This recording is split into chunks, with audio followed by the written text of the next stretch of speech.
over toward Great Barrington, and they did report that a tornado was indicated by radar near the fairgrounds in Great Barrington, where, believe it or not, a tornado touched down same area about 2 years ago around this time. So kind of unusual to see a tornado in this area and in the same spot as an area that got hit just 2 years ago.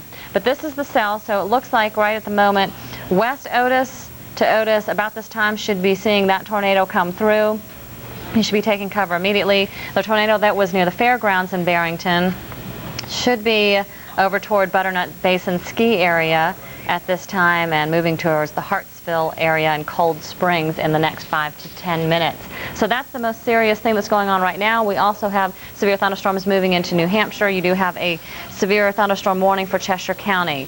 The warnings right now, again, for tornadoes, Hampton and Berkshire counties in Massachusetts. Let's back out just a little bit here and we'll show you the next radar, which indicates the heavier rain. Not a whole lot of severe weather up into New Hampshire, but very heavy rain here, which in Vermont caused some minor flooding problems. Until this front goes through, we're not going to see things quiet down. The warnings, or the watches, excuse me, are in effect until 10 o'clock this evening. So we'll be keeping a close eye on this area, perhaps down to about New York City. South of there, so far we're in luck, and at this point it looks like Baltimore, D.C., Philadelphia, still in the clear, obviously, from the satellite picture, and you should be in pretty good shape.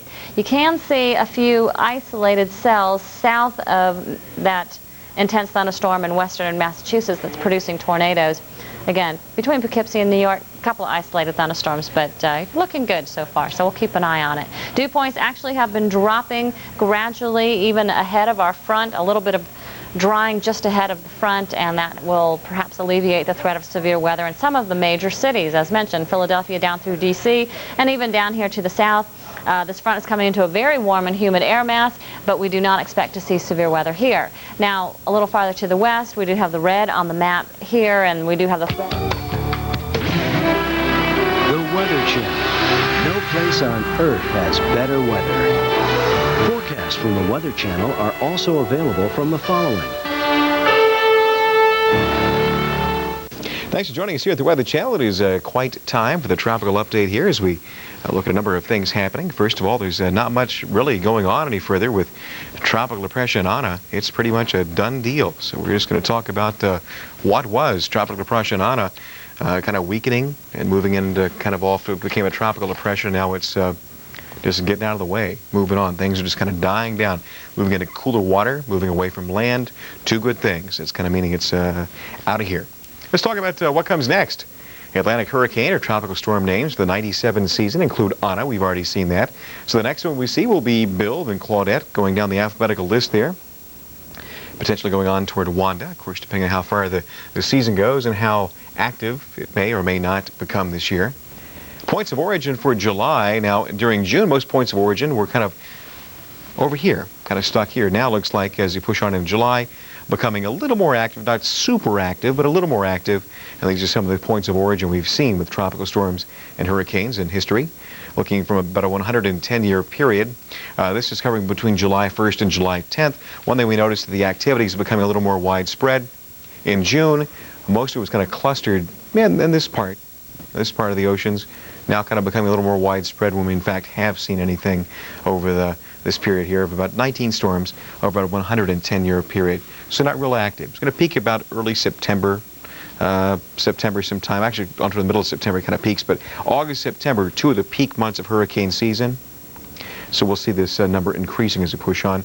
Now what's happening in the Caribbean, actually, it's a great time to be there. If you're maybe the Bahamas or the Virgin Islands, no real major tropical anything except just a great time to be in the tropics, that's for sure. Nice holiday weekend there. Not much happening as far as any kind of waves moving across the Atlantic. The ITCZ, or the Intertropical Convergence Zone, that's the area that kind of straddles the equator. One of the spots down there where we see a lot of heat building up, always kind of heat. We always look for development in those areas too. The upper level winds a little bit too strong. They shear or rip systems apart, so we're not really going to see any kind of development there. One of the things that is necessary as an ingredient for tropical development in this region, or actually any region, is the upper air temperatures, the upper winds, I'm trying to say, upper winds can't be too strong. If they're too strong, they split a system or tear it apart, keep it from developing. If they're fairly light, it allows for development.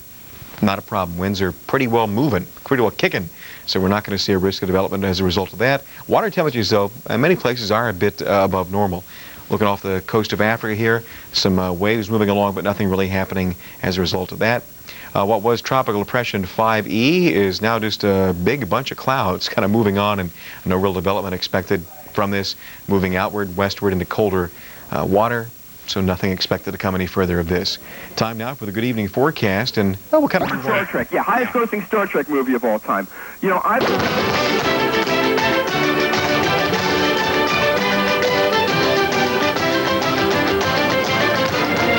Don't miss your chance for the original Riverdance. It's only $19.98. Order now. The following